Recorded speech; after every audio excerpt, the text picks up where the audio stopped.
John Bolton is a well-known neocon. He was part of the Bush administration. And he spoke to Alan Colmes about what he would do on the issue of Iran if he was in charge. You have said at one point, don't get me wrong, I think you said this last cycle, I would love to be president. I did say that. What would President Bolton do about Iran right now? Well, I don't think this deal is going to prevent Iran from getting nuclear weapons. I think, in fact, it will legitimize the regime and pave the way. I've felt for some time that Iran, whatever deal they entered into, they would not abide by, and that the only two possible outcomes are, one, Iran gets nuclear weapons, or two, somebody uses military force to stop it. So diplomacy means nothing to you in terms of what we do with Iran. You don't think it has any meaning whatsoever? Quite the contrary. You know, we have been negotiating with Iran directly or indirectly through the Europeans for over 12 years. And you would think if the Iranians were serious about making a strategic decision to give up nuclear weapons, we would have seen it in 12 years of diplomacy. They haven't done it. They can only enrich uranium to 5%. You need more than that to have it be military grade. So you said otherwise, but they can't make military grade uranium here. So that limits their ability, does it not? If they abide by the terms of the agreement. I think they're already in violation of the agreement. They've been in violation of the Nuclear Non-Proliferation Treaty these last 30-plus years, which forbids them from seeking to acquire nuclear weapons. We have transparency. They have the ability to go and see. No. They have the ability to inspect. They have the ability to inspect the sites that they know about. And they have the ability to ask about other sites which the Iranians can obstruct them on. This is a classic effort to use inspection as a cover to continue their program, which is what I think. So what would you do? You support bombing military installations, right? Well, no, I support breaking Iran's control over the nuclear fuel cycle at certain key points, the uranium enrichment facilities, the uranium conversion facility, right? By that or whatever we can use. So that would be military action against Iran. Absolutely. And wouldn't that start a possible war? Well, I think it is very unlikely that that would happen because states like Saudi Arabia and the other oil-producing monarchies don't want Iran to have nuclear weapons any more than we or Israel. So let's say Israel attacked Iran because Obama won't. There would not be a general war in the Middle East. I think the Saudis would clandestinely cooperate with Israel. Okay. I want you, John Bolton, to sit in the corner and shut the fuck up. You're in timeout, son. You want to know why I'm saying that? You've been dead wrong with every single prediction you've made in the past, and now I'm supposed to take you seriously when you start making predictions about Iran?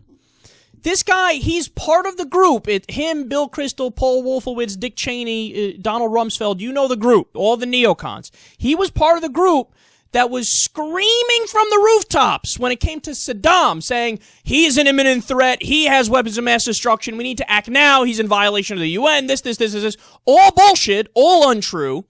And then all the things that they said to sell the war were also untrue. We knew it was untrue, and we learned it was untrue in due time. When they said the oil will pay for the war, we'll be greeted as liberators, we'll be in and out of there in a couple months, every single point they made was wrong. And now they come to the table and we're supposed to defer to them. Oh, yes, great Nostradamus, please tell me more about what you think is going to happen.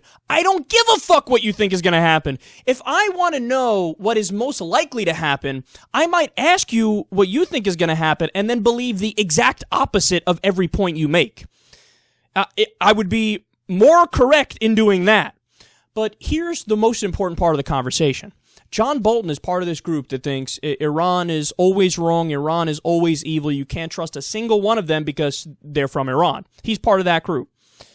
But here's my question for you guys. He's the one who just said, under no circumstance would I accept any deal. I'm just totally outright dismissing any kind of diplomacy. So I pose to you, who's really the person you can't trust? Is it literally every single person in the Iranian government, or is it John Bolton himself? See, it's hilarious. See, the neocons always point their finger at the other side and say, savage, you're the one that you don't want peace, you're a savage, savages, you don't want peace. Meanwhile, the entire time, what are they doing? They're being the aggressors. They're using that, pointing at the other side to have a justification so they can go in and start bombing and do wars. He just admitted he wants to do that. You know, these Iranians, they're such fucking savages. What are you going to do? You're going to have to go in and bomb them, am I right? How are they the savages when they agreed to a peace deal and you're the one that says, I don't care about peace, I want to bomb. So you would be the savage because you're the one who only understands violence. And that's what they say about everybody in Iran. Oh, crazy. They only understand violence. That's the only language they speak. Meanwhile, you're the one that's saying, I'm rejecting all diplomacy and I want to be aggressive and I want to be the one to bomb. And understand, man, when he says, hey, the fact that they have any ability to enrich uranium is not acceptable, he is the one that's in violation of international law. Not just this deal, which we recently signed on to, and they did as well. He's in violation of that too, but he's violating international law because Iran is allowed to enrich uranium if it's for the purpose of research, scientific research, and power for their power grid. And that's what they do, and that's what they've said all along we're doing. And the IAEA can go in there and check. So they're doing that. He says, I don't care. I want you to get rid of that too. So let's live in this hypothetical world for a second where Iran says, you know what? Fine, just to appease John Bolton, we're going to get rid of that. Then what would happen? You think John Bolton all of a sudden would say, the Iranians are listening. You know, I was wrong about them all along. They're good people. You think he would say that? Not an iceberg's chance in hell. An iceberg's pretty big, actually. Not a snowball's chance in hell. Let's go with that.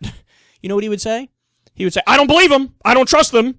You can even have the IAEA show him incontrovertible evidence, and he'd go, nope. I think they're hiding it still. Because he said it right there. He's like, no matter what happens, I don't believe them. I don't trust them. I think they're hiding it. And they're using this deal as a cover to go create a nuke anyway. So there is no pleasing a guy like John Bolton until there's war. And in his dumbass mind, he thinks, well, if you do a war, it won't lead to a further conflict and it won't destabilize the region. Of course it would! You said the same fucking thing about Iraq. Oh, we'll be in and out of there real quick. It won't destabilize the region in any way. We're still fucking there today, and you created ISIS. The monster grew out of the power vacuum that you fucking created. You absolute legendary moron. So spare me with this. And finally, let me close with this, man. If he wants to use hacky arguments, allow me to use them right back. So, all right, tough guy. You know, you're so big on, I want to bomb Iran, I want to go after them, they're the bad guys. I didn't know you liked ISIS, John Bolton. I didn't know you wanted them to become more powerful. I didn't know you agreed with them. Now, some people are thinking, what the fuck are you talking about? Who, along with the Kurds, who are the biggest bulwark against ISIS in the region? The Shia militias. The Shia militias from Iran. Either from Iran or Iranian aligned. So other Shias in Iraq. So what you want to do is attack the people who are attacking ISIS. Thereby, de facto, whether or not you realize it, making ISIS stronger. Well done.